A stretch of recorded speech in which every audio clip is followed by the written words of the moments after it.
Hello everyone, कैसे हैं आप सब लोग। आई होप आप लोग अपने घरों पे सेफ होंगे। तो जैसे कि आप सबको पता है, फाइनेंस अकाउंट असिस्टेंट का ऑफिशियल सिलेबस का रात को एडवर्टाइज करा गया था जेके एसएसबी के द्वारा। तो आज यहाँ पे बात करेंगे अंजुम सर स्टैटिस्टिक्स के बारे में। डिटेल में पूरी चीज़ें आपको बताई जाएंगी, किस तरीके से क्लासेस होंगी, किस तरीके से आपको चीज़ें करवाई जाएंगी। और लास्ट ईयर जिन बच्चों ने हमसे पढ़ा था उन सब बच्चों का स्कोर 10 आउट ऑफ 10 था, थैंक्स टू अंजुम सर। और सेम अप्रोच के साथ हम लोग इस बार भी इसकी क्लासेस शुरू करेंगे। जो लोग इस चैनल पर नए हैं, आप इस चैनल को सब्सक्राइब कर लीजिए। और वीडियो शुरू करने से पहले बता दूं, अगर आप लोग हमारे साथ तैयारी करना चाहते हैं तो आप लोग ट्रिपल एस ऐप को डाउनलोड कर लीजिएगा। यहाँ पे आप लोगों के लिए स्पेशली जो पहले डिस्काउंट 300 रुपये का डिस्काउंट था, वो इस क्रिसमस ईव पे और न्यू ईयर के लिए 400 रुपये कर दिया गया है। ये सिर्फ थोड़े दिन तक अवेलेबल होगा और फिर ये हट जाएगा। अगर आप लोग चाहते हैं तो आप लोग हमारी ऐप को डाउनलोड कर सकते हैं या डिस्क्रिप्शन बॉक्स में आपको लिंक मिल जाएगा। अब जो आपको डिटेल में चीज़ें बताएंगे वो अंजुम सर हर एक चीज़ को डिस्कस करेंगे।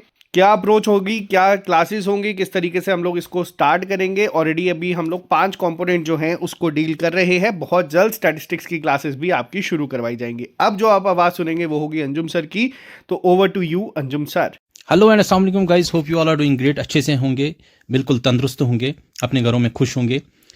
फिर से एक बार मैं आपके साथ खड़ा हूं जहां आपको मेरी ज़रूरत पड़े। मैंने आपसे वादा किया था कि जब भी आपको मेरी ज़रूरत पड़े तो बिल्कुल मैं आपके साथ खड़ा रहूंगा।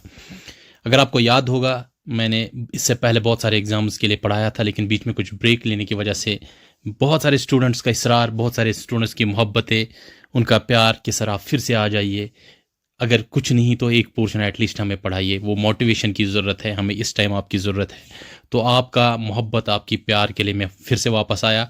बहुत सारे स्टूडेंट्स की मैसेजेस, कॉल्स आए, बहुत सारे स्टूडेंट्स मुझे फिज़िकली मिलने आए कि सर आप प्लीज़ स्टार्ट कीजिए, आप एक पोर्शन एटलीस्ट आप जो है हमें पढ़ाइए।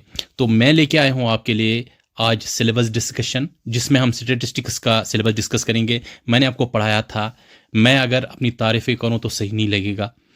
आप सबके सामने मेरी इंट्रोडक्शन यही है कि आप अगर आस पड़ोस में देखोगे, चाहे वो पीए से लेकर फिर जूनियर असिस्टेंट, उसके बाद फिर जेएसए और फिर सब इंस्पेक्टर, एफए, वीएलडब्ल्यू, जितने भी आपके स्टूडेंट्स दोस्त होंगे जिन्होंने एग्ज़ाम क्वालिफाई किया होगा, उनसे अगर आप पूछ लेंगे तो ज़रूर वो आपको मेरा बेहतर इंट्रोडक्शन देंगे। दोस्तों, आज मैं आपके लिए ये जो सिलेबस लेके आया हूँ, आज हम इसमें ये चीज़ डिस्कस करेंगे। बहुत सारे स्टूडेंट्स के बहुत सारे सवाल है, बहुत सारे क्वेश्चंस पूछ रहे हैं बच्चे कि सर आप इस टाइम किस तरह से पढ़ाएंगे, क्या पढ़ाएंगे। देखिए, मेरा पढ़ाने का जो है तरीका जो है वो आपको बिल्कुल बखूबी आप जानते होंगे कि मैंने जो पढ़ाया था आज से 3 या 4 साल पहले मैंने जो पढ़ाया था वो आज भी उतना ही इम्पॉर्टेंट और उतना ही जो है वैलिड है। आज भी वो जिस सिलेबस के लिए आप उसको, जिस एग्ज़ाम के लिए आप उसको कंसिडर करना चाहेंगे, उस एग्ज़ाम में आपको कोई भी परेशानी या दिक्कत नहीं होती है। और ये मेरा तरीका है पढ़ाने का। जैसे आपको पता है कि मुझे नहीं लगता है, कुछ लोग कहते हैं कि पढ़ाना नहीं, मैं इसको पढ़ाना नहीं कहता हूँ। मैं कहता हूँ कि नहीं, आपको बच्चों को सिखाना चाहिए कि हमें किस तरह से जो है चीज़ें करनी चाहिए। चाहे वो एग्ज़ाम हॉल में एग्जीक्यूशन की बात हो, चाहे वो आपने जो मॉक टेस्ट्स हैं उनको कैसे देना हो, वो सारी चीज़ें मैं अपने बच्चों के साथ डिस्कस करता हूँ, क्योंकि एक स्ट्रैटेजी रहती है। ये महज यहाँ से पढ़ना और अगर उसको एग्जीक्यूट ना कर पाएँ तो फिर उसका कोई भी जो है मोल नहीं है, उसका कोई भी जो है फ़ायदा नहीं है। और जाहिर सी बात है, आपने एक मशहूर कोट सुनी होगी, if you can't explain it simply you don't understand it well enough. पहले आपको अपने आप को जो है ना चीज़ों को समझाना है, आसान जो है तरीके से अपने जहन में ये चीज़ जो है रखनी है, उसके बाद ही आप लोगों को चीज़ें समझा सकते हो। और मास्टरी भी यही है, मास्टरी यही है कि आप बड़े बड़े जो कम्प्लेक्स प्रॉब्लम्स हैं ना, उनको आप छोटे छोटे चीज़ों में जो है, छोटे छोटे टुकड़ों में जो डिवाइड करके बच्चों को सिखाएं, ताकि उनके सारे जो कन्फ्यूजन्स हैं वो क्लियर हो जाए। इसमें बहुत सारे ऐसे भी स्टूडेंट्स होंगे जो मेरे साथ बहुत सालों से जुड़े हुए हैं, जिन्हें बहुत सारे जो है, जो बेचारे कुछ 1 मार्क्स, कुछ 0.5, कुछ 2 मार्क्स, 3 मार्क्स रह गए हैं। उनका मुझे बहुत मान है, उनका मुझे बहुत मोहब्बत है, उनके लिए मुझे जो है बहुत एहसास है उन लोगों का कि वो अभी तक डटे हुए हैं। वो कहते हैं ना कि ज़िंदगी इतनी मशक्क़त से गुजारी है। अब ज़िंदगी इतनी मशक्क़त से गुजारी है कि अब मैं जो आराम से बैठूं तो थकन होती है। बिल्कुल वही वही जो उस टाइम उनका जुनून था, वो अभी भी वो जुनून उनमें मौजूद है। बहुत सारे ऐसे स्टूडेंट्स को मैं जानता हूं, उनके साथ जो अभी भी मैं कांटेक्ट में हूं। बिल्कुल जो आप अगर आप मेहनत करेंगे, तो अगर आपकी लगन हो, आपको जो है सिर्फ हार नहीं माननी है। अगर आपने हार मान ली तो इससे इसका मतलब है कि आप कंपटीशन से बाहर हो गए। जब तक आप हार ना मानेंगे तब तक आप इंटैक्ट, आप कभी भी आप अपना मकसद जो है, मकसद में पूरे जो है अपना मकसद पूरा कर सकते हैं, या अपना ख्वाब जो अपने ख्वाब जो है अभी तक देखे हैं, उन ख्वाबों को आप पूरा कर सकते हैं। और इसमें कुछ नए बच्चे भी हैं, शायद उनको मेरा इंट्रोडक्शन ना पता हो। मैंने पहले भी बताया है कि मैं बहुत टाइम से पढ़ाता आ रहा हूँ, शायद तब से पढ़ाता आ रहा हूँ जब digital education system Jammu Kashmir में आया था। मैं जो है इस कोशिश में मैं उन चंद लोगों में से हूँ जिन्होंने डिजिटल एजुकेशन को आम किया था हमारे जम्मू एंड कश्मीर में। और स्टेटिस्टिक्स पोर्शन अगर आप देखेंगे, मैंने आपको बहुत बार कहा है कि बहुत सारे बच्चे ये भी कहते हैं, जो कहते थे कि सर आपका मेन स्ट्रीम क्या है। मैंने ये भी कहा था कि हालांकि मेरा मेन स्ट्रीम स्टेटिस्टिक्स नहीं है, मैं कंप्यूटर इंजीनियर हूँ, लेकिन उसके बावजूद भी मेरा जो मोहब्बत स्टेटिस्टिक्स के साथ है और मैंने जो इस पर मेहनत की थी। अगर आप मेरे नोट्स देखेंगे एक बार, मैंने जो नोट्स आपको दिए थे, मैंने जो आपको पढ़ाया था, उसको आप किसी भी 4, 5 या 10 साल के बाद भी देखेंगे, आपको वो सारी चीज़ें आपके जहन में आनी चाहिए। मेरी आवाज़ अभी भी आपके दिमाग में गूंजेगी जब आप वो नोट्स एक बार देखेंगे। और यही होता पढ़ाने का तरीका। दूसरा भी तरीका, बहुत सारे तरीके हैं। मैं किसी की मुखालफत करने नहीं आया हूँ। आज तो आपको मार्केट में इतने जो है ट्यूटर मिलेंगे। मैं ये नहीं कहता हूँ कि कोई नहीं जो है सिर्फ मैं पढ़ा सकता हूँ, हर एक पढ़ा सकता है। लेकिन पढ़ाने, एक तो एग्ज़ाम क्वालिफाई करना वो अलग बात है, आपने कोई एग्ज़ाम क्वालिफाई किया ठीक है। दूसरा ये है कि एग्ज़ाम क्वालिफाई करने के बावजूद क्या आपको लोगों को समझाना आता है। मैंने बहुत सारे ऐसे एफिशिएंट और टैलेंटेड जो है ट्यूटर्स देखे हैं, जो खुद तो उन्होंने बहुत अच्छे अच्छे एग्जाम क्वालिफाई किए हैं, लेकिन बच्चों को समझाना नहीं आता है। और उनको पता ही नहीं है कि इन एग्जाम्स के लिए, जो कम्पिटिटिव एग्जाम्स होते हैं, इनके लिए बच्चों को कैसे तैयार करना है। उस चीज़ की बहुत ज़्यादा ज़रूरत है। और रही बात कि हम इस टाइम जो है हमारा, मैं ज़्यादा आपका वक्त नहीं लेते हुए आपके डायरेक्टली इस मौजू पे आऊँगा कि हम इस बार कैसे इसको करेंगे। सर हमने ऑलरेडी पढ़ा है, हम इस बार इसको कैसे करेंगे। देखिए मेरा जो इस बार प्लान है कि मैं जो आपका सिलेबस कराऊंगा इस बार, वो अगर आप इस बार रिवीजन नहीं भी करेंगे तो डायरेक्टली मैं आपको वो चीज़ें यहाँ पे याद करवाऊंगा। यहाँ पे डायरेक्टली रट्टा जो है ना मारेंगे, हम अच्छी तरह से उसको रिवाइज करेंगे, हर एक चीज़ को इस तरह से रिवाइज करेंगे ताकि वो यहाँ पे आपके जहन में बैठ जाए, आपको रिवीजन करने की भी ज़रूरत नहीं पड़ेगी। और इसमें जहाँ जहाँ पे भी हमारे न्यूमेरिकल्स वगैरह है, आपको अगर याद होगा मैंने जो न्यूमेरिकल पोर्शन इसमें पढ़ाया था, उस पर ज़्यादा बच्चों ने मुझे सराहा था कि सर हम जो नॉन मैथमेटिकल स्टूडेंट्स हैं, आपने हमारे लिए इसको इतना आसान किया।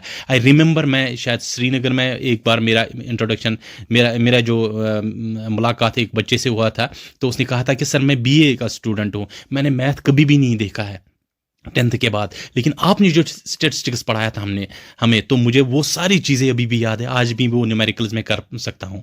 तो वो चीज़ें जो है हमें भी जो है एक ऊर्जा मिलती है, एक एनकरेजमेंट मिलती है कि नहीं हमें आगे कुछ करना है इन बच्चों के लिए। फिर से मैंने जैसे आपको कहा था कि बहुत बिजी स्केड्यूल चल रहा है मेरा, तो उस वजह से टाइम नहीं मिल रहा था, लेकिन बहुत बच्चों के इसरार करने के बावजूद मैंने जो है ये प्लान किया, नहीं मैं आ जाऊँगा आपको पढ़ाने के लिए। और इस बार जो बच्चे हमारे पिछले जो है, जिन्होंने बहुत टाइम से जो मेहनत करते आ रहे हैं, और वो बच्चे जो नए नए अभी इस एग्ज़ाम के लिए तैयारी करने लगे हैं, उनके लिए मैं वापस आ रहा हूँ उसी जोश, उसी जुनून, उसी पैशन, उसी स्पिरिट के साथ कि हम इस बार एग्ज़ाम को क्वालिफाई करेंगे, अपनी कोशिश जारी रखेंगे। अगर आपने देखा होगा कि टेंटेटिव कैलेंडर आपके सामने होगा, आज ही टेंटेटिव कैलेंडर आया है, उसमें अगर आप देखेंगे कि आपका जो एग्ज़ाम है वो जून में है, अभी काफ़ी टाइम है, हम अच्छी तरह से इन चीज़ों को सीखेंगे। साथ ही साथ हमने एक जो हमारा इस बार मोडस ऑपरेंडी रहेगा, जो हमारा इस बार स्ट्रैटेजी रहेगा, वो ये है कि हम हर एक टॉपिक को पढ़ के उसमें देखेंगे कि जेके एसएसबी किस तरह पे क्वेश्चंस पूछता है, कहाँ कहाँ से क्वेश्चंस पूछे जाते हैं। वो सारी चीज़ें हम इस जो है इस सेशन, इस जो स्टैटिस्टिक्स पार्ट में वो हम सारी चीज़ें देखेंगे। ठीक है, तो यहाँ पे जो आपका सिलेबस है, सिलेबस वही है, फिर से हम इस बार इसको डिस्कस करेंगे। मैंने आपको बताया था, पहले हम स्टैटिस्टिक्स को समझेंगे, इसके जो इंपॉर्टेंट टर्म्स है वो कौन कौन से हैं जिन टर्म्स को हमने पहले सीखना है। उसके बाद हम देखेंगे कि प्राइमरी और सेकेंडरी डेटा क्या होता है, इसमें बहुत बार क्वेश्चन पूछे गए हैं। उसके बाद हमारे पास मेथड्स ऑफ कलेक्टिंग डेटा क्या होते हैं हम डेटा कलेक्शन के कौन कौन से तरीके हैं, प्राइमरी सेकेंडरी डेटा कलेक्शन क्या होता है, इसमें हमारे पास कौन कौन से टेक्निक्स है, साइंटिफिक मेथड्स कौन से हैं वो हम देखेंगे। इसके बाद हमारा आता है प्रिपरेशन ऑफ क्वेश्चनरीज। तो हमारा जो क्वेश्चनेयर प्रिपेयर करने का तरीका क्या है, किस तरह से हम क्वेश्चनेयर प्रिपेयर करते हैं, और इसमें क्या क्या हमारे पास फीचर्स होने चाहिए इस क्वेश्चनेयर में, इसमें क्या क्या चैलेंजेस हम फेस करते हैं, वो सारी चीज़ें हम देखेंगे। टेबुलेशन और कंपाइलेशन ऑफ डेटा जो है वो क्या होता है, इसमें ये चीज़ें भी हम सीखेंगे। इसके साथ साथ हम देखेंगे मेजर सबसेंट्रल टेंडेंसी। ये मोस्टली हमारा जो है न्यूमेरिकल पोर्शन है। मैंने इसमें आपको बहुत सारी न्यूमेरिकल्स कराई भी है पहले, लेकिन इस बार हम न्यूमेरिकल्स को अच्छी तरह से समझेंगे और न्यूमेरिकल्स लेके आऊँगा मैं इस पोर्शन को लेके, क्योंकि बहुत सारे स्टूडेंट्स को इसमें अगर जो है कहा था कि सर हमें इसमें थोड़ी सी और न्यूमेरिकल्स लेके आइए आप, तो मैं बिल्कुल आपके लिए कुछ न्यूमेरिकल पोर्शन इसमें फिर लेके आऊँगा, ये जो हमारा मेजर सबसेंट्रल टेंडेंसी है। इसके बाद हमारा है थ्योरी ऑफ प्रोबेबिलिटी। ये मैं आपको पढ़ाऊंगा इस बार, क्योंकि लास्ट टाइम मैंने जो पढ़ाया था उसमें मैंने थ्योरी ऑफ प्रोबेबिलिटी नहीं पढ़ाई थी। इसमें क्वेश्चंस आते हैं, मैं आपको पढ़ाऊंगा कि प्रोबेबिलिटी को हम किस तरह से आसान तरीके से पढ़ेंगे, वो सारी चीज़ें न्यूमेरिकल्स के साथ हम करेंगे। थ्योरी ऑफ एट्रीब्यूट्स मैंने आपको पढ़ाया था, इस बार भी हम थ्योरी ऑफ एट्रीब्यूट्स को अच्छी तरह से समझेंगे। इसमें हमारे जो क्वेश्चंस आते हैं वो हम आसानी से जो है सॉल्व कर पाएँ, वो हम देखेंगे किस तरह से करेंगे। इसके बाद हमारा है थ्योरी ऑफ इंडेक्स नंबर्स हमने पढ़े हैं, कुछ और इंडेक्स नंबर्स हैं जिनको मैं इस बार और ऐड करूंगा इस जो है सेशन में, एफए के सेशन में। इसके बाद डेमोग्राफी जो है हम पढ़ेंगे। डेमोग्राफी में बहुत सारे टर्म्स हैं। डेमोग्राफी जो मैंने आपको लास्ट टाइम पढ़ाया था बहुत अच्छे तरीके से पढ़ाया था, लेकिन और इसमें जो है एडिशंस करने की ज़रूरत है, वो आपको मैं बताऊंगा क्या क्या एडिशंस करेंगे। साथ ही साथ हम इस पर जब एमसीक्यूज़ वगैरह करेंगे और हम देखेंगे कि एसएसबी में कौन कौन से क्वेश्चन पूछे गए या बाकी जो नेशनल लेवल के एग्जाम्स होते हैं उनमें कहाँ कहाँ से क्वेश्चन पूछे गए हैं, उससे हमारा जो है और ज़्यादा इसमें जो है प्रैक्टिस हो जाएगा। वाइटल स्टेटिस्टिक्स हम पढ़ेंगे, इसमें हम measures of fertility rate, crude fertility rate वगैरह वो सारी टर्म्स हम इसमें देखेंगे अच्छी तरह से, और उनको कैलकुलेट कैसे करते हैं क्रूड फर्टिलिटी रेट, या हम जो है बाकी हमारे पास फर्टिलिटी रेट्स या मोर्टेलिटी रेट्स जो है वो हम कैसे जो है कैलकुलेट करते हैं, वो सारी चीज़ें हम देखेंगे। इसमें हमारे पास production rate, net reproductive rate या ग्रॉस रिप्रोडक्टिव रेट जो है वो हम देखेंगे, और मोर्टेलिटी रेट वगैरह जो मैंने आपको बताया था, ये सारी चीज़ें हम अच्छी तरीके से पढ़ेंगे। और मैं आपको बताऊंगा इसमें कि हम इस बार स्टैटिस्टिक्स में कैसे 10 आउट ऑफ 10 स्कोर करेंगे। अगर आपको याद होगा कि मैंने जब पहली बार पीए में ये स्टैटिस्टिक्स पढ़ाया था तो मोस्ट ऑफ द स्टूडेंट्स ने 5 आउट ऑफ 5 इसमें स्कोर किया था। वहीं पे लोगों को बहुत सारे बच्चे पूछते हैं कि सर जो है आपने जो स्टैटिस्टिक्स पोर्शन पढ़ाया था, अगर आप देखेंगे स्टैटिस्टिक्स पोर्शन जो मैंने पढ़ाया था, अगर मैं तो हर बार ये कहता हूँ कि अपनी तारीफ़ें करना सही नहीं है, तुमने दामन में जगह दे के इज्जत दी है, वरना इंसाफ की पूछो तो वही खाक है हम। लेकिन अगर आप उठा के देखेंगे, जब मैंने स्टैटिस्टिक्स पढ़ाना स्टार्ट किया था तो नेशनल लेवल पे भी जो हमारे नेशनल लेवल के चैनल्स जो भी पढ़ाते हैं बहुत सारे नेशनल लेवल एग्जाम्स के लिए, आप अगर उठा कर देखेंगे तो तब भी वहाँ पे कोई ऐसा कंटेंट मौजूद नहीं था मैंने जो कंटेंट पढ़ाया था, जो मैंने कंटेंट उस टाइम दिया था। अब यह है कि मुझे ज़्यादा बेहतर यही लगता है कि थोड़ा सा गुमनाम होकर रहें, वो ज़्यादा अच्छा रहता है अब इंसान के लिए। वो कहते हैं ना कि सब जिन के लिए जोलियां फैलाए हुए हैं, वो रंग हमारी आंखों के ठुकराए हुए हैं। एक तुम हो कि शोहरत की हवस सी नहीं जाती, एक हम है कि शोर से उकताए हुए हैं। तो यही मेरा तरीका है और आपका तरीका भी यही है। जितना आप गुमनाम रहेंगे ज़िंदगी में उतना बेहतर रहता है। जितना आप लाइमलाइट में ज़्यादा आते हैं तो उसमें ज़िंदगी कठिन भी होती है। हाँ, कुछ चीज़ों में ज़रूरत होती है कि आप लाइट में आ जाए। तो कहने की बात यह है कि हम इस पोर्शन को इस बार अच्छी तरीके से देखेंगे। और जो मेरे स्टूडेंट्स, मेरी ये ख़ास गुजारिश है उन स्टूडेंट्स के लिए, बहुत सारे स्टूडेंट्स, मैं कहीं भी जाता हूँ अल्लाह के फजल से मैं देखता हूँ मुझे जहाँ पे भी स्टूडेंट्स मिलते हैं जिन्होंने एस्पायरेंट, जिन्होंने क्वालिफाई किए हैं एग्ज़ाम्स, जो भी नौकरी कर रहे हैं, वो जब मुझे मिलते हैं तो मुझे एक फ़ख्र महसूस होता है। और उसमें से बहुत सारे बच्चों ने जो है अपनी चैनल स्टार्ट किए हैं, खुद पढ़ाना स्टार्ट किए हैं और बहुत अच्छे अच्छे पोस्टर्स पे जो है अभी फाइज है। मुझे बहुत फ़ख्र महसूस जो है ना फ़ख्र महसूस होता है। और एक टीचर के लिए इससे बढ़कर कुछ क्या होगा कि उसका जो स्टूडेंट है वो एक अच्छे जो है पोस्ट पे फाइज है, अच्छी पोजीशन पे फाइज है, ये सबसे जो है बेहतर बात होती है। लेकिन मेरी एक रिक्वेस्ट रहेगी, वो सारे स्टूडेंट्स जिनको मैंने कभी ना कभी पढ़ाया है, चाहे वो पीए के लिए हो, चाहे वो जीएसए के लिए हो, चाहे एफए के लिए हो, वीएलडब्ल्यू, या फिर सब इंस्पेक्टर के एग्ज़ाम के लिए, और भी बहुत सारे एग्जाम्स आए थे, वो प्लीज़ आज के इस लेक्चर के नीचे ज़रूर अपना जो एक्सपीरियंस है शेयर करेंगे। मैंने कभी आप लोगों से कोई रिक्वेस्ट नहीं की, लेकिन आज मैं पहली बार उनसे रिक्वेस्ट कर रहा हूं कि प्लीज़ कमेंट सेक्शन में ज़रूर मेंशन कीजिए कि आपने मेरे साथ जो मेरे साथ रहे हैं, जो मैंने आपको पढ़ाया था, उसका एक्सपीरियंस थोड़ा सा शेयर कीजिए कमेंट सेक्शन में, ताकि बच्चों को पता चल जाए कि मैंने जो पढ़ाया था उस पढ़ाने से कोई फ़ायदा हुआ है या नहीं है।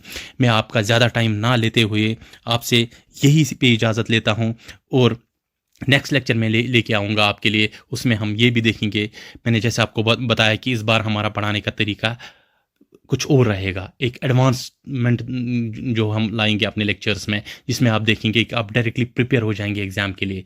वो एक काइंड ऑफ मॉक भी रहेगा, उसमें हम साथ साथ डिस्कस भी करेंगे चीज़ें, जहाँ जहाँ आपको कोई भी दिक्कत आती रहेगी।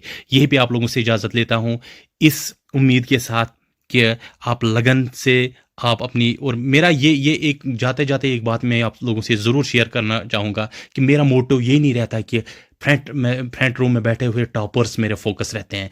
मेरा फोकस हर एक बच्चा है जो ट्राई करता है, जो कहीं ना कहीं अपने घर में बैठा हुआ दूर दराज इलाके में बैठा है और इस कश्मकश में है, इस कोशिश में है कि मेरी वजह से मेरे फैमिली और मेरी रोज़गार का कुछ ना कुछ जो है सोल्यूशन निकल जाए। मेरे लिए वो फोकस है। इसलिए आप लोगों से इसी बात पे लेकर आप लोगों से इजाज़त लेता हूँ। अपना अच्छे से ख्याल रखिएगा। मिलते हैं हमारे नेक्स्ट लेक्चर में।